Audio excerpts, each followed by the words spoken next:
have you done for me lately? It's Coons, what have y'all done for us lately? And if there's no answer, the only thing we owe them.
Hey, good evening. What's going on? And tonight, myself and Professor Drea will be having a second part of our conversation. We took a week off. We'll be having a second part of our conversation in reference to Black America's relationship with mental health. And tonight, we're going to really focus on having a conversation between a man and a woman. And I know this is a touchy subject for most people, because we hear it when we hear about this gender war that has been plaguing the Black community, not forever, but for quite some time, and it leads to a divide. So myself as a man and Drea as Professor Drea as a woman, we need to address or really have a conversation about Black men, and particularly our Black youth's relationship with mental health. The stigma, what goes on, because every day you can literally open up the internet. Used to say you can open up the newspaper, but you can open up the internet and you will literally see a young man has crashed out. And we even use crash out as like a funny joke within our community. Oh, you crashed out. You crashed out. No, the reality is that he harmed himself and others in his crash. We see it over and over, where somebody in these internet streets have really harmed themselves and harmed others. And one of the things that we don't want to continue to do is see things that plague our community and never address it. We never say nothing about it. We just let it go on and on. We make shows about it. It's content creators. It goes viral, but no solution is done. And the reality is that sometimes we get mad at other people who are profiting off our culture, but then we're the biggest profiteers off of our own dysfunction. Mm-hmm. So I have our Professor Drea here, my sister. We have a very, very, and I don't really get into it as much like I used to. We have a very, very unique friendship. I'm her big brother, sister. And understanding that as men and women, you are supposed to have healthy relationships with each other. Respect each other's boundaries, but have those relationships where you could communicate, conversate, and encourage one another to be at their best without it being a quick pro quo, with it coming from a sincere place. Like, look, you've been out of pocket. Like, what's going on? You need to treat yourself better than you've been treating yourself, or you can do better. And sometimes in our community, we have to always make the mistake first and then do a course correct, instead of learning from other people's mistakes. And this is something that I personally started realizing in my own personal life before I even decided to embark on these YouTube streets, was really looking at not only my mistakes, but looking at other people's mistakes and not falling into the same pitfalls. Mhm. So we want to do that with our youth, with knowing how to problem solve, knowing how to have some type of real cognitive skills when they're dealing with life on life's terms. Definitely our young men, and I'll say it, women emulate the men. We always say, oh, the women is out of pocket, the sisters is doing this, they doing that. But the reality is that women look at their men or look at the men of society and they follow their lead. So if you want strong women, you want women who know how, as we would say, know their place and their role in society, and not saying that they are lower than men. We're saying that there are roles in gender, but they're going to look for men. You always hear, and I always hear, where's the strong men? There ain't no strong men out here. Men don't know how to hold a good cognitive conversation.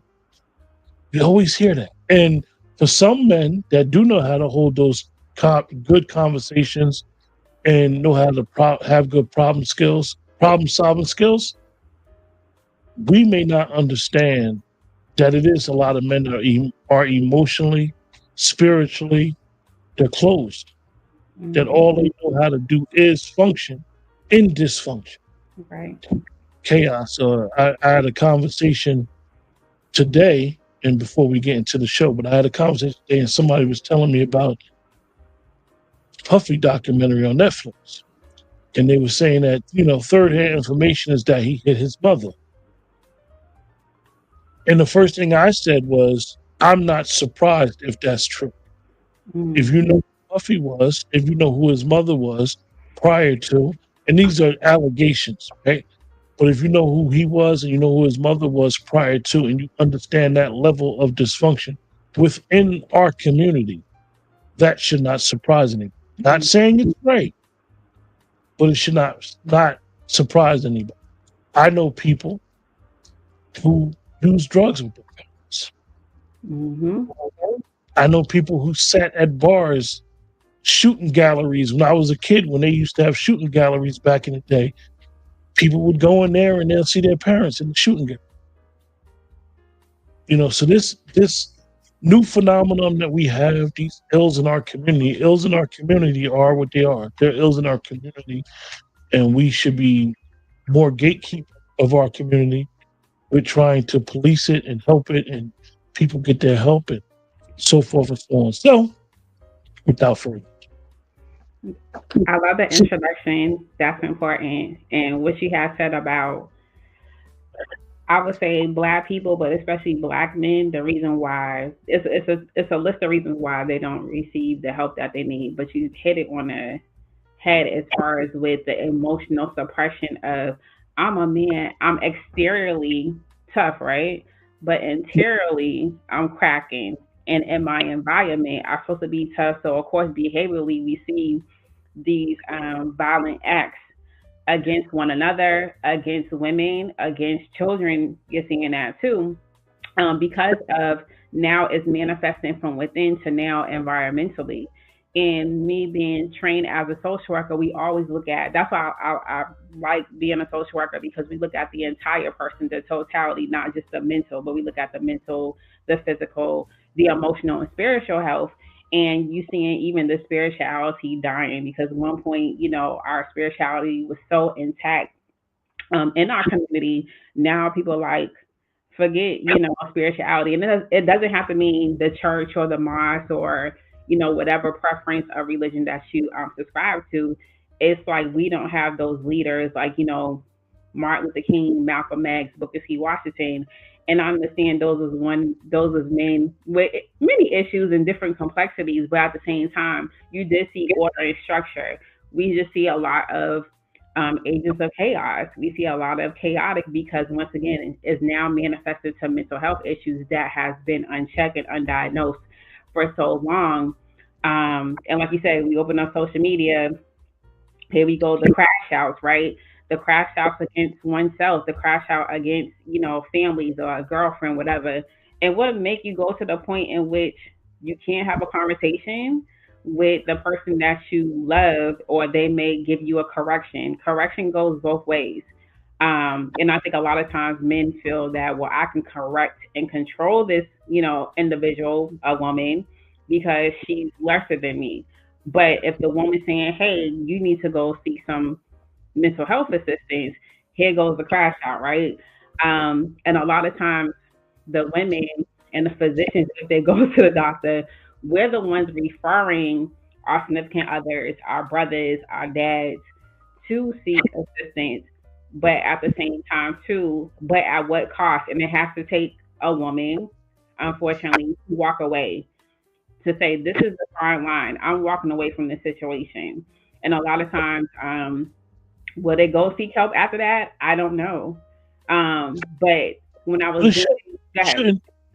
Let me just cut you off for 1 second, Dre. I truly apologize.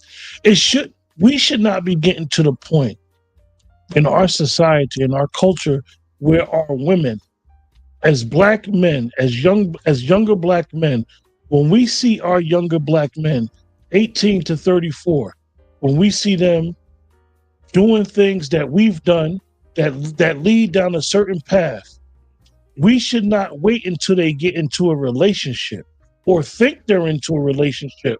Because what happens is, as men, we either do one or two things in situations. We either bring peace or we bring war.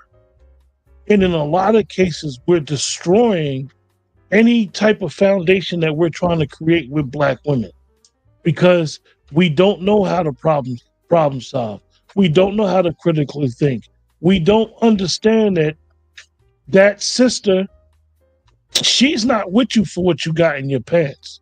She should be with you for what you bring to the table financially, emotionally, spiritually. Are you capable of building on your own and being able to be in a partnership with her to build together? Instead, it's more, unfortunately, because of, we know certain things, that exterior factors, where the sisters are more established now. So now he's not bringing nothing to the table.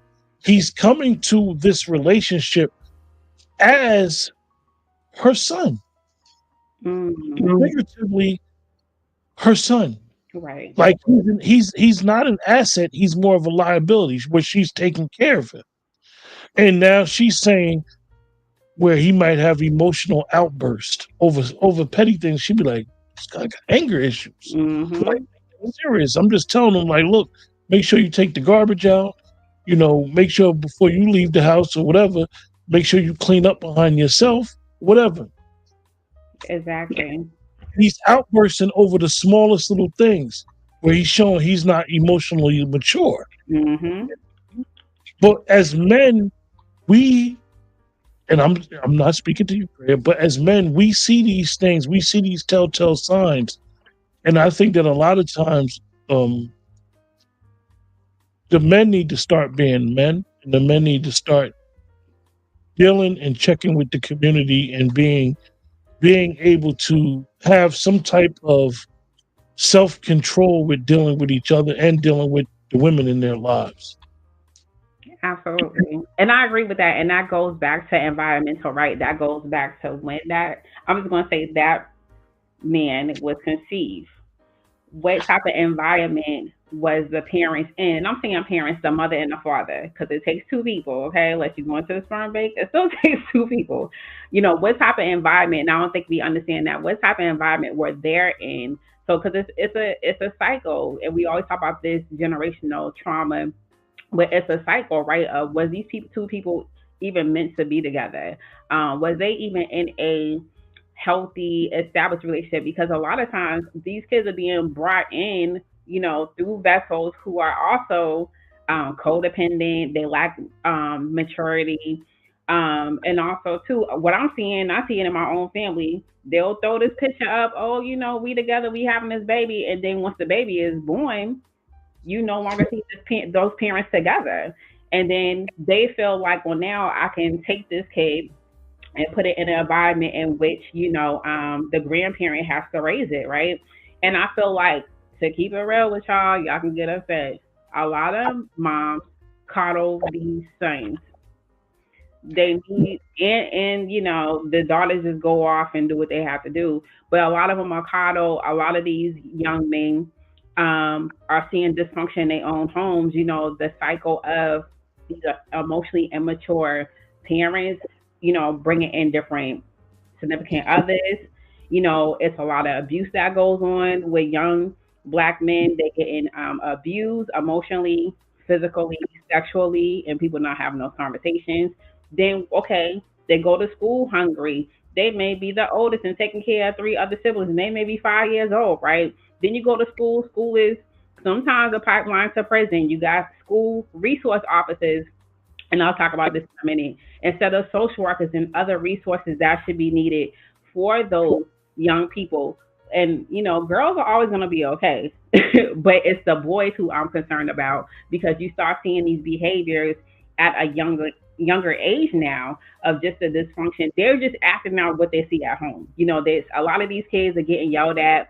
Like I said, they're getting abused.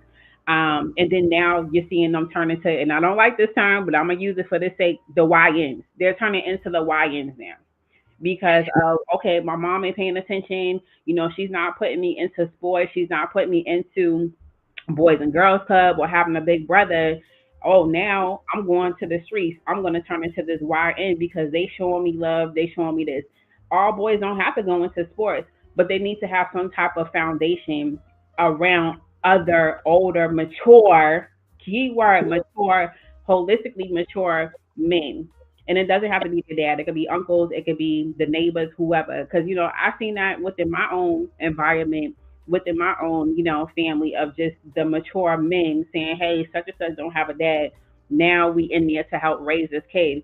And sometimes the moms have to back up and let the men do the job, right? Just like I'm a big football fan. I don't have children that go to the school system where I live at. Now I've been supporting them. They're going to the state championship. And I hear, of course, the mom, "Oh, don't tackle my son like that, ma'am. This is football. He needs to get tackled, and that coach needs to go in on his behind, because that's teaching them discipline, consistency, and also too how to talk to other people and have resiliency." You see a lot of crash outs because these young men do not have resiliency. They just ready to just end it all, and everybody's going with them, right? So it's just sometimes we just have to once again look at the mature men in our environment, and stop ostracizing them too, saying, "Oh, well, they think they white because they got the white man education." I hear that a lot, and I'm Yeah. like, because they went to college or they went to go get a trade or they decide to go a different path in life. And we need to stop ostracizing them and let them back in this community, and also to help raise these young men, because if we don't, we're going to lose them to the prison system. We're going to lose them, to them dying at an early age. And you're seeing a lot of young black men dying at an early age because of ego. You know, ego is a big thing too. Like, oh, son said this to me one line, oh, I'm about to get at him, and because I'm not trying to sit up here and walk away, that's weak.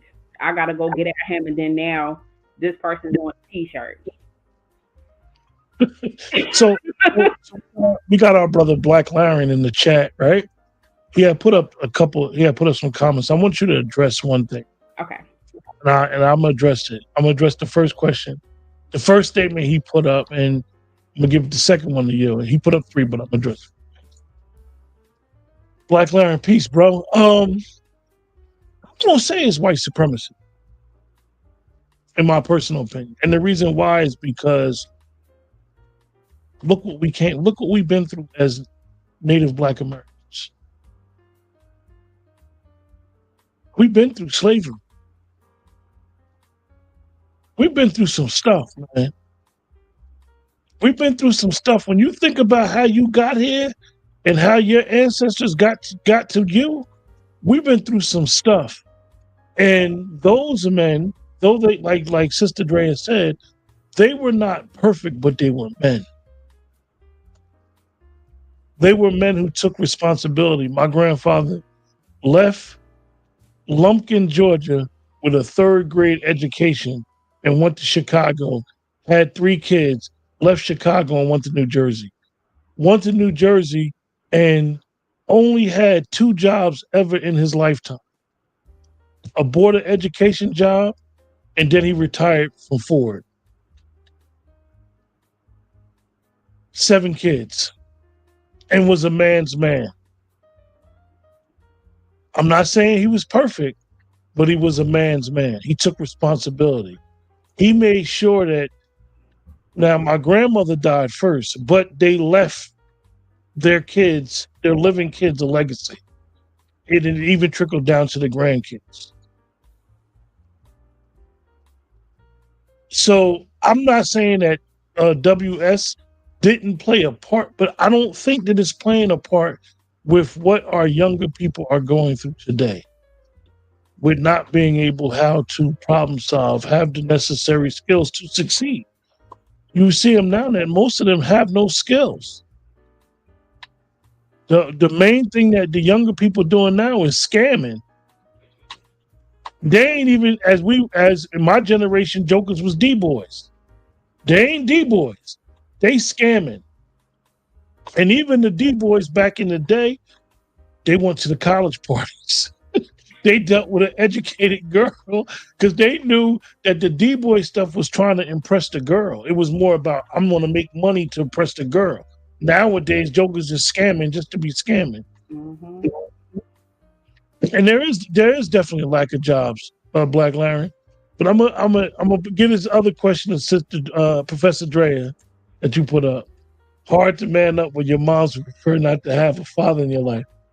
And I have a lot of commentary. Okay, I like this statement, and I have a lot of commentary about this because, like I just mentioned, I'm one of those women, because I have a lot of men in my family.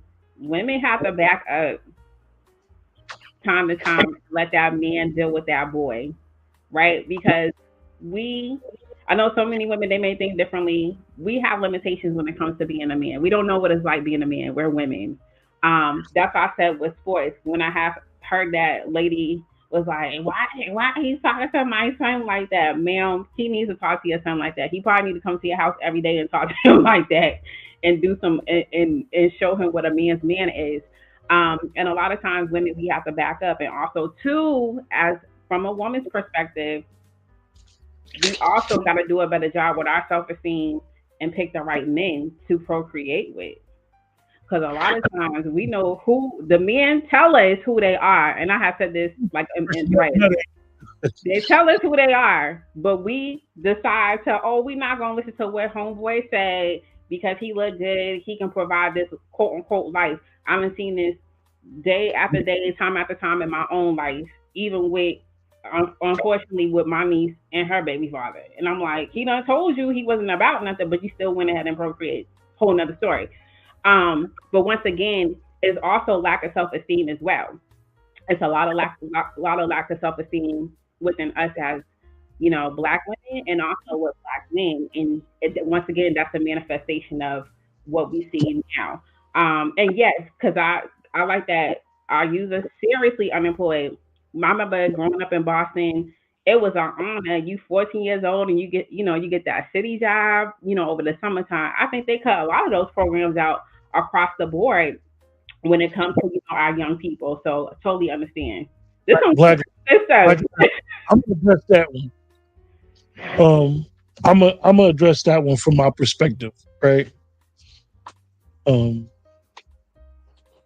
I was younger, Black Larry, women were attracted to the D-boys. Women wanted that you had to be edgy. You had to be street, but not a thug, so to say. You had to have some type of swag with you, but you couldn't be corny, right?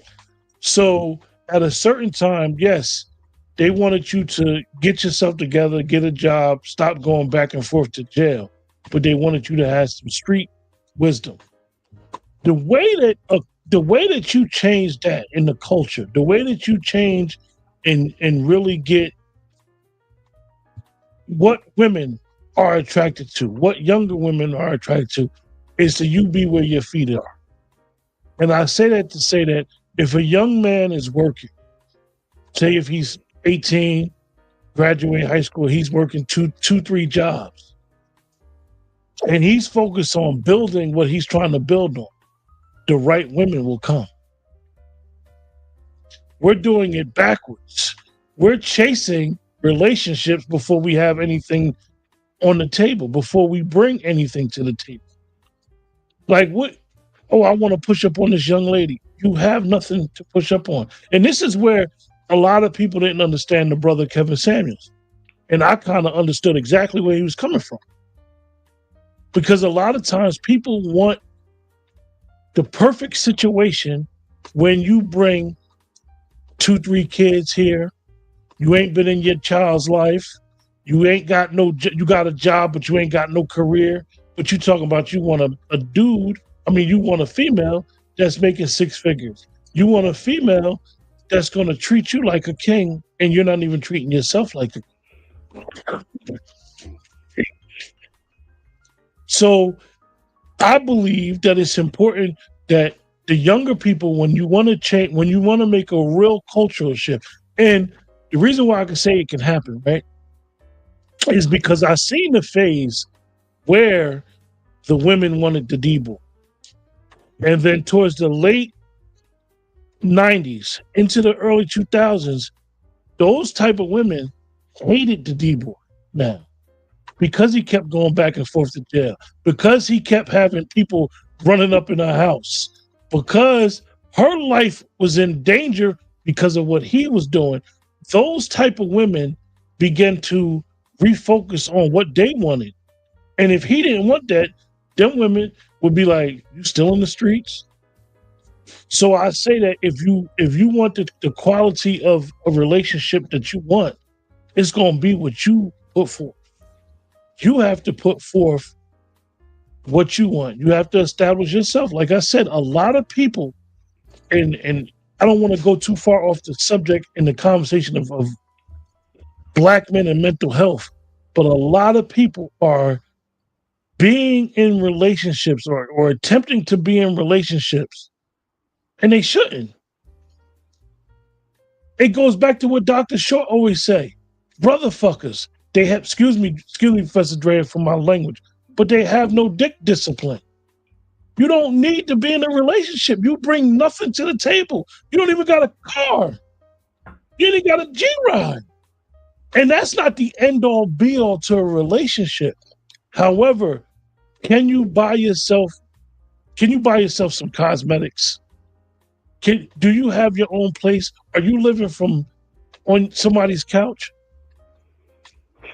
And we need to ask ourselves as younger men, we need to ask ourselves, what we bringing to the table?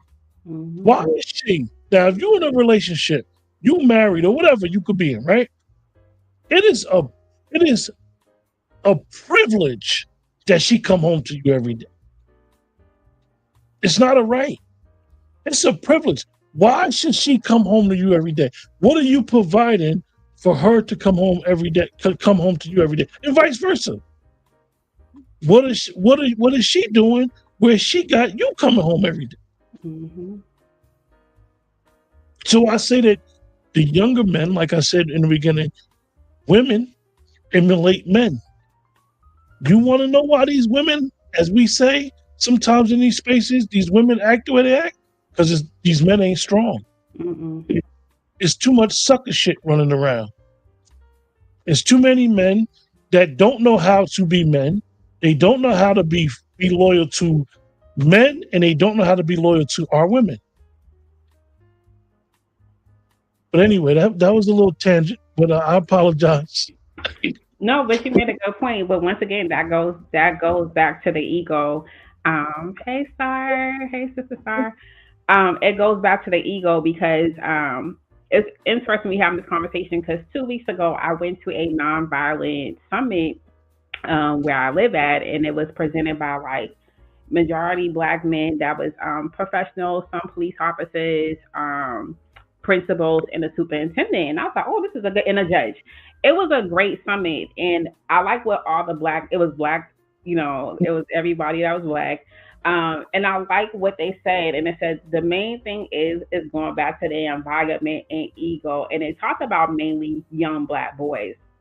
And they talked about how even at that young age, it's an ego thing. Even though you have some young black boys who are sensitive, right? We all, but what do y'all hear? Man up, be quiet, stop that crying. Because I done heard my dad say that to men in my family, right? And then they emotionally suppress. And then also too, what you gonna do with that suppression? You're gonna turn it into inward anger, and then you have behavioral issues. Me being a social worker for 20 years, I'm gonna tell y'all the number one diagnoses you see in young black boys under 18: conduct disorder, oppositional defiant disorder. Also, you see ADHD, right? When we get into the neural, you hear that term neurodivergent. All it is emotionally suppression. Where are they going to release that at? How have we even deprogrammed our young black boys to release that? And if we be like, hey, go to therapy, go and journal. Oh, that's weak. That's the white man stuff. To go to therapy. And a lot of times we're not even going to our primary care physicians. And if we do go, we're not telling the truth, saying, hey, I noticed my son is acting out. What's going on? And it always doesn't have to be they're putting on psychotropic medication. A lot of times is, hey, what's going on? I see you. I value you. Hence why we need more black men to step up and be mentors, um, coaches, whatever the case is, so they can have a safe space to release that psychological and emotional unsafety. A lot of our young black men, and I'm not even going to talk about the girls, are not safe within their own bodies or even can express, hey, this is what's going on, because, like you said, Q, they don't have that emotional intelligence or even the interpersonal skills, the communication skills to say, hey, I am sad because whatever the case is, fill in the blank, because they've been told you ain't supposed to be sad, be quiet, suck it up. Especially if they're dealing with a grief, then it turns into complicated grief.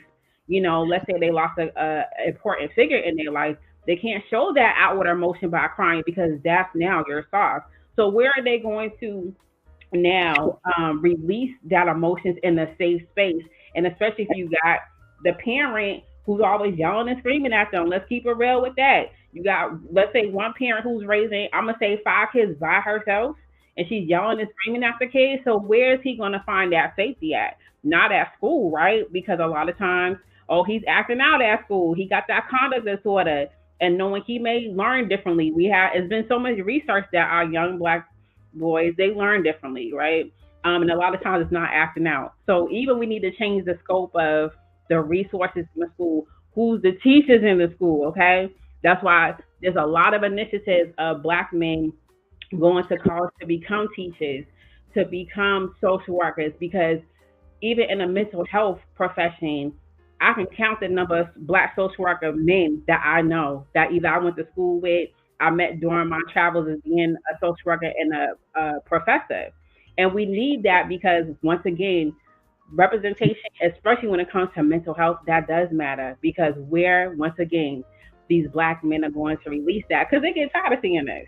Let's keep it real. They raised by black women. They probably surrounded by a lot of black women. They get tired of seeing us. They need to see more black men and strong black men who are well rounded. So that's why I was happy that I went to that summit, because I've seen black men who, I'm not saying they had it together, but that actually, we have such a stigma against police officers, but they was actually like, yo, we're trying to help bridge the gap so we can reduce the number of black men having crash outs, so we won't have to put them in prison or, mandate them to go to a program. Go ahead, Q.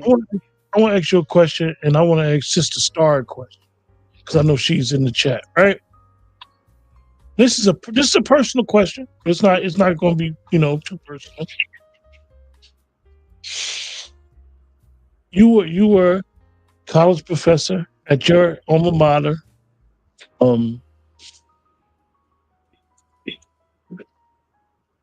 How do you feel when you see a black man dressed up? I love it. I think it's a beautiful thing. And let me take it a step back. Okay, Q. You talking about somebody whose father, only saw my father in jeans 3 times my whole life, and I'm 42 years old. So I'm used to seeing black men dressed up, right? Because my dad dressed up, and my dad worked at the hospital. Even he wore his Stacy to work, and he changed it to his scrubs. So I love seeing black men dressed up. I think they look debonair. I think they look handsome. They act even differently when they're dressed up. And they just set a tone of like powerful, discipline. And like you mentioned about discipline, their hygiene on point, the colognes on point. I love seeing that because that just shows a different dynamic of black men. Yeah, Sister Star, that's the question I got for you. How do you feel when you see black men dressed up? We know that the brothers that do the Silver Fox, everybody likes these guys because they always sharp. But just the average black man, and I say that to say, when you go out, when you go to the supermarket, if you just see a guy that's suited, as we would say, suited and booted, and you can smell him from 3 aisles away, you don't even have to be physically attracted to this guy. But he's distinguished. He stands out.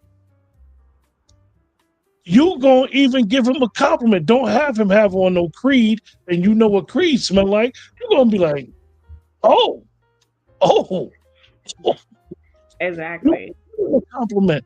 And the reason why I say that is because when you raise the bar, and I'm gonna put your answer up in the question in 1 second, Star. When you raise the bar and you begin to see this, like you saw this every day in your life, Dre, then you like, this is what men's supposed to do. Mm-hmm. This is what this is the expectation. Right. Okay, you see a guy, he got on the gray sweatpants, and we know what that means because you can see stuff. That only go but so far. Exactly. That, I mean, he could open up his mouth and you'd be like, oh, it's nut. He don't know nothing. So I say that to say that we as black men, and like I said, I don't want, this is not a relationship conversation. However, when you're talking about the social relationship, because younger black men and black men in general who we're talking about, and why we're talking about them, they're part of our society. Mm-hmm. They're part of us. So black women do need to be more involved with helping and healing and curing our ills. We need to continue to work together and resolve some of our issues. Mm-hmm. So I said, I've never seen my father in jeans. My father is retired military and we're put together. She said, I love it with an exclamation point. Exactly. I love seeing brothers well dressed. Yes. Or in uniforms. Yeah. I mean, and think about that. I mean, even some men, when they do their yard work, like, oh, he just going outside. He got yard work on. He got sneakers, but they clean. He look clean, like he going outside. And you know, I say this because sometimes, right, when I was living by my sisters, I have a sister that's super critical, love her to death, but she's super critical of people. And she'd be like, what you got on? and that was her way of saying, are you looking at yourself?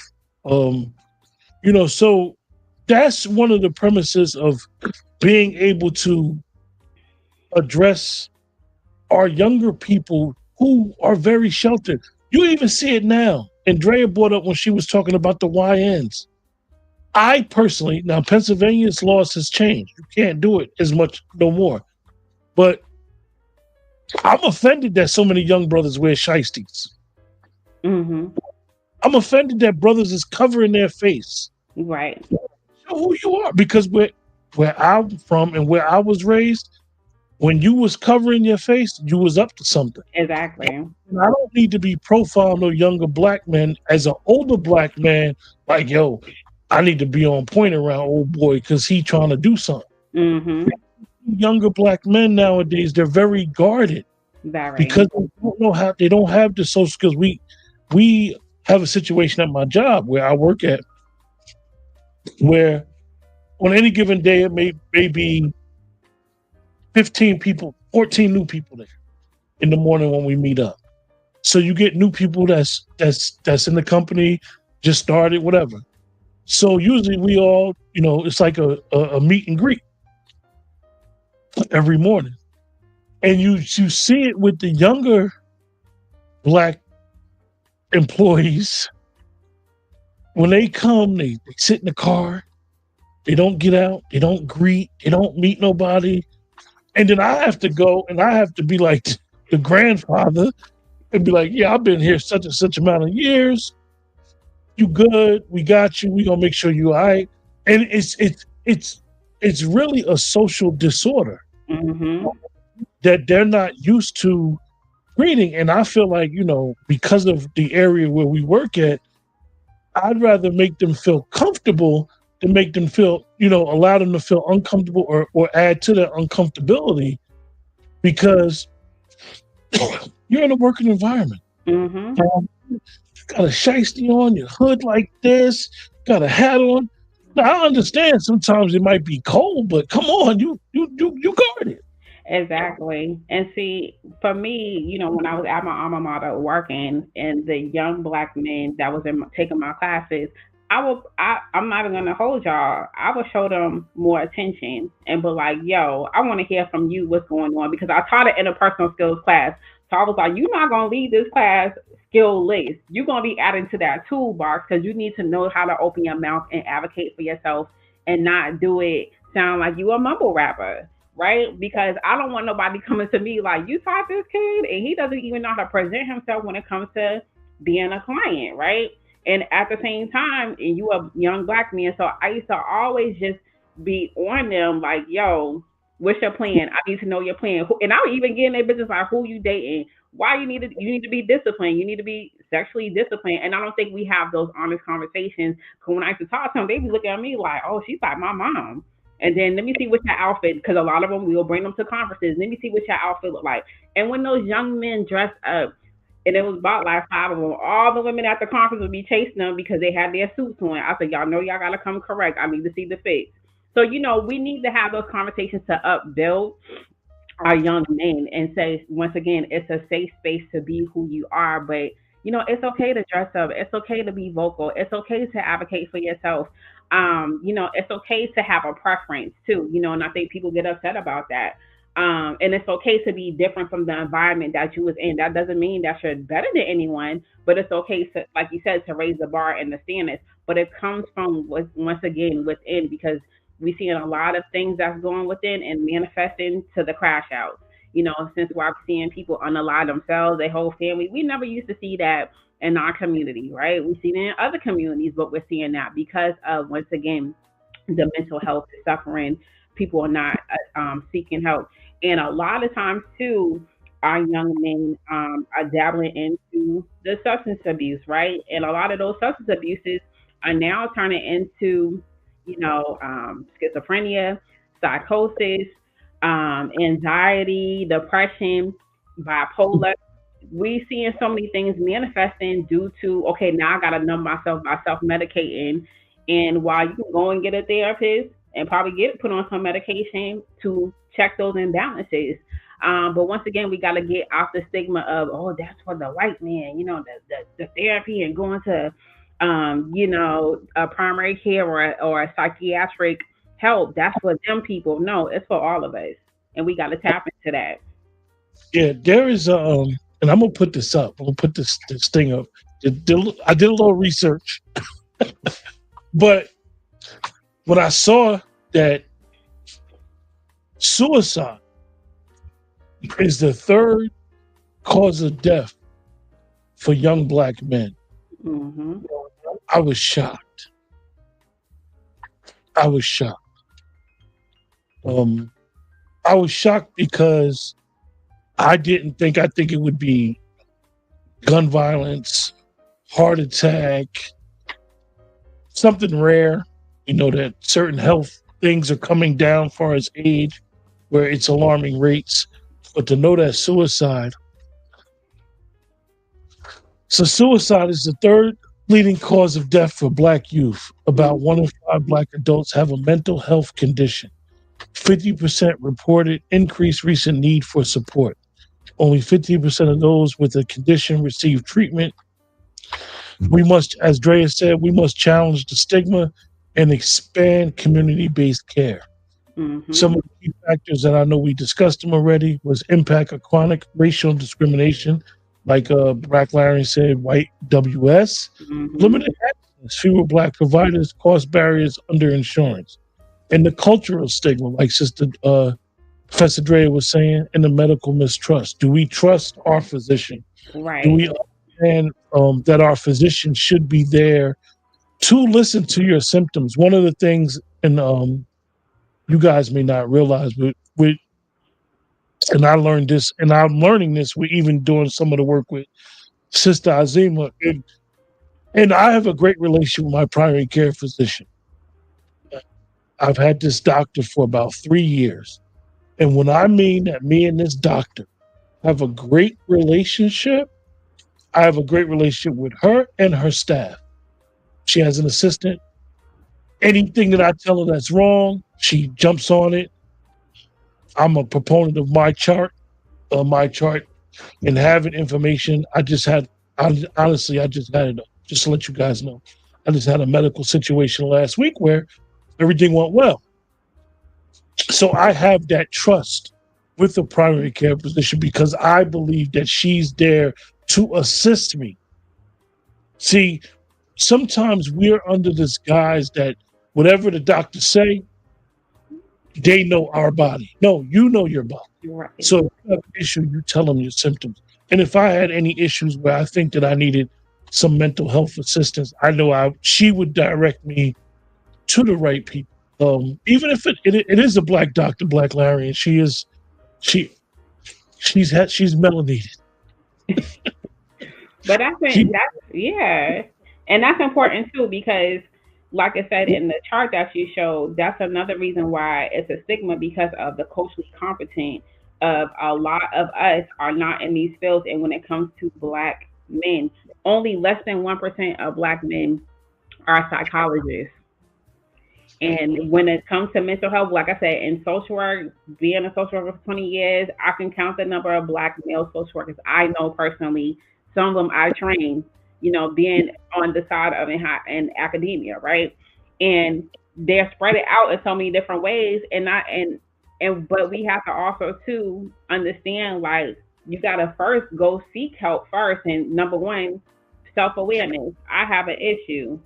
I'm acting out, or every time I'm having a disagreement with my significant other, I don't want to take accountability or correction, or I'm laying in bed, or I'm lethargic, or this is what's going on. I'm self-medicating. A lot of Black men don't want to listen.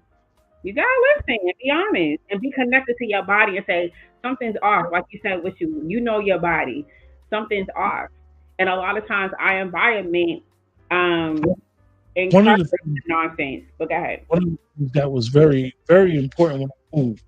When I moved from New Jersey, about 10 and a half years ago. And when I first started going to this doctor that I had in the hospital in the area, the medical facility in the area, with this area I moved to was big on hereditary conditions, taking your blood, asking you a lot about your family history. And because of my mother and how she raised her kids, me and my siblings share a lot with each other as far as our medical conditions, and knowing my mother's medical condition, her siblings. I know from when I know one grandmother was diabetic. She had a heart condition at a certain age. And my other grandmother and my grandfather, for example, they actually, when I just had I had a colonoscopy. They asked you, did anybody in your family history ever had colon cancer? No. Mm-hmm. And I can say that knowingly, that I know of, all the way back a couple generations.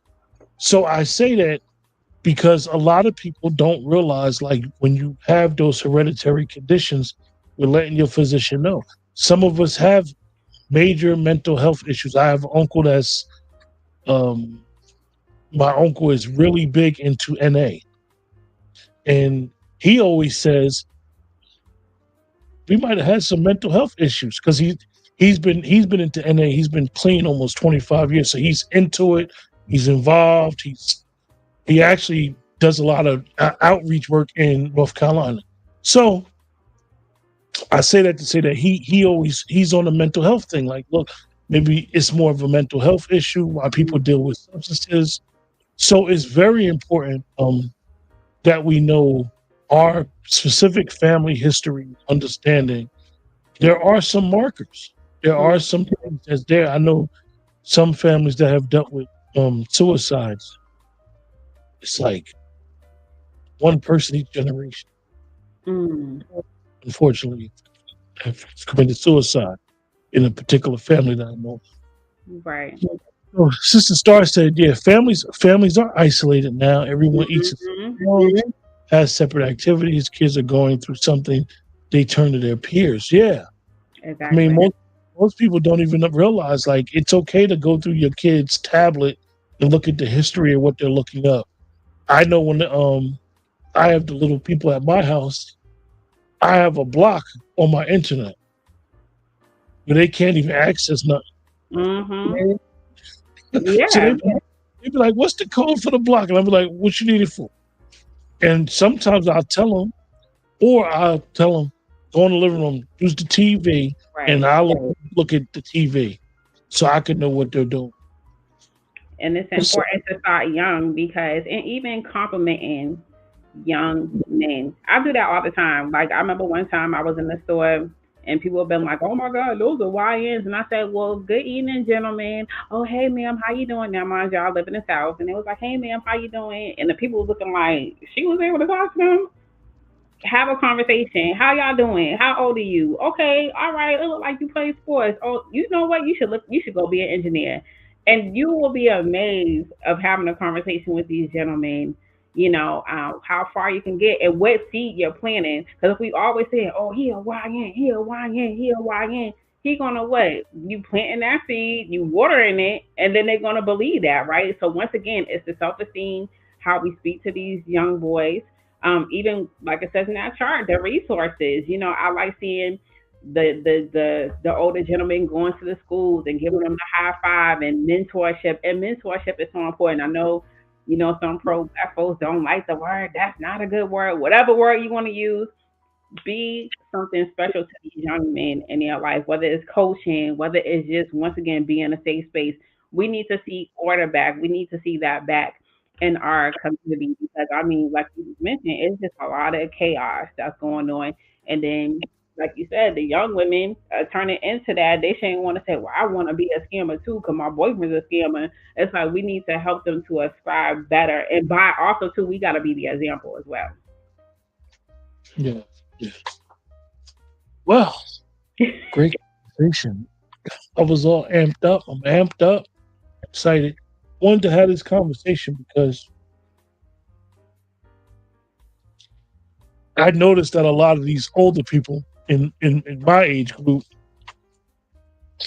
they done became the get off my lawn people all of a sudden. They done forgot all the stuff that they done took their people through during their journey. They done forgot how much heartache they caused their mothers, sisters, grandmothers. They done, forgot about them late calls. Talk about call the bell bondsman. They don't know everything. And you see it on definitely on the internet. So many men, for the sake of not having content and not trying to bring home a point, but so many men sitting on the internet arguing with women. It's not what we do. Right. You bring home a point, you talking about a subject matter, passionate about the matter, and that's it. But when you use the internet and you do stuff that's unbecoming of a man, you sitting there arguing with women all day. It's men that sit on the internet and argue with women all day. Right.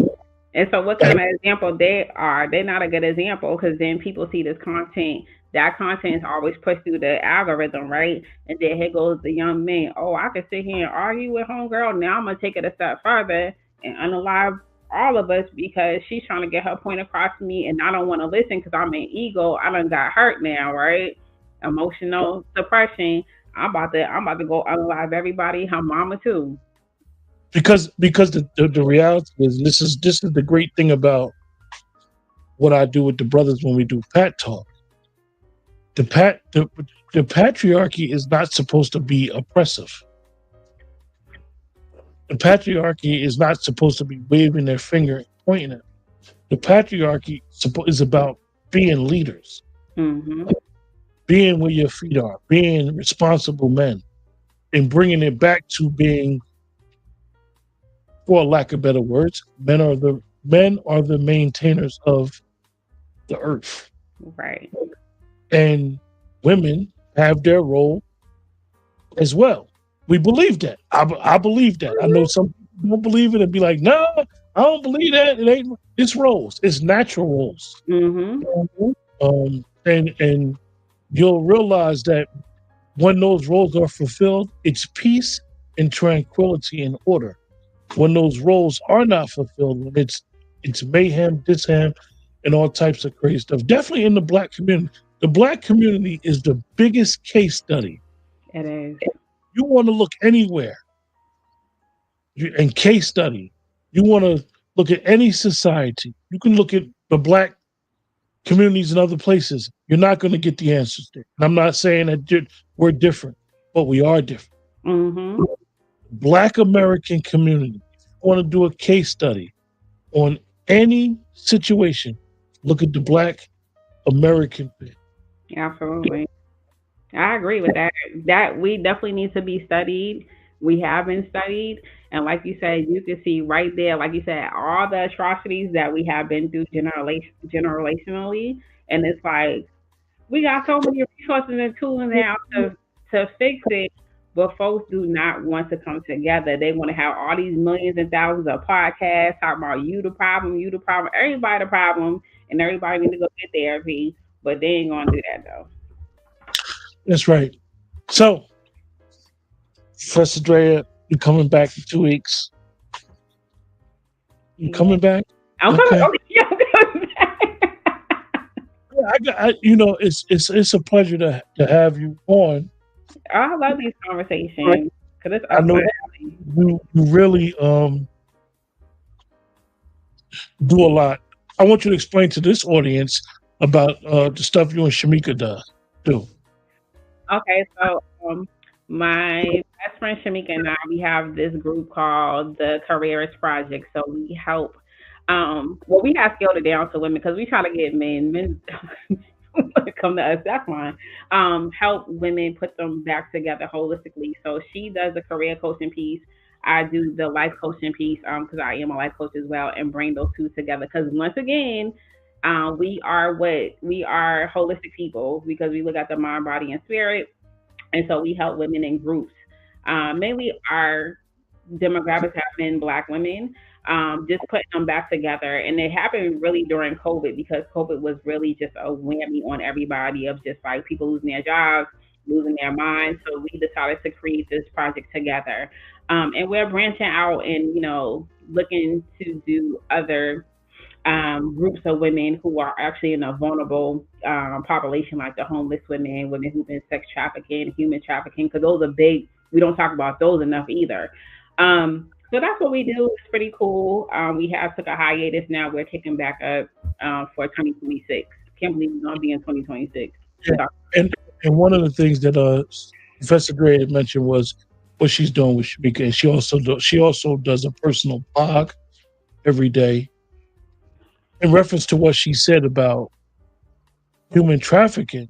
For you guys in the chat, that is going to be something that Dr. Short is going to personally take the mantle of, with having the legacy of fulfilling the legacy of his mom. He'll let you guys know what he's going to be doing in the near future, because we need to realize that it is modern day slavery. Yes. It is something that is on, as they say, the black market. It is it is what most people think is a commodity. Like when you look at commodities on the stock market, no, there's a black market that trades people. Mm-hmm. We'll address that, and Dr. Short as well as Professor Dre. They don't know each other like that, but these are two people that are working behind the scenes on bringing awareness and the stoppage of modern day slavery and human trafficking. Professor Dre, I appreciate you as always. Thank you. Thank y'all Glad, for even watching. Thank you. glad you was able to come through. Appreciate everything. And with that, everybody take care. Remember, the best way to support the channel is to like, share, subscribe. Get the word out what we're doing. Don't get me wrong. We there are a lot of issues that are going on. Wink, wink, and quotes, and they'll be addressed when they need to be addressed. But we need to understand that we need to always be where your feet are, and your feet are facing forward for a reason. Always look forward in spite of what's going on, definitely within our community and dealing with some of the ills. You could go to different other people's channels and get different stuff. And I appreciate that you do that.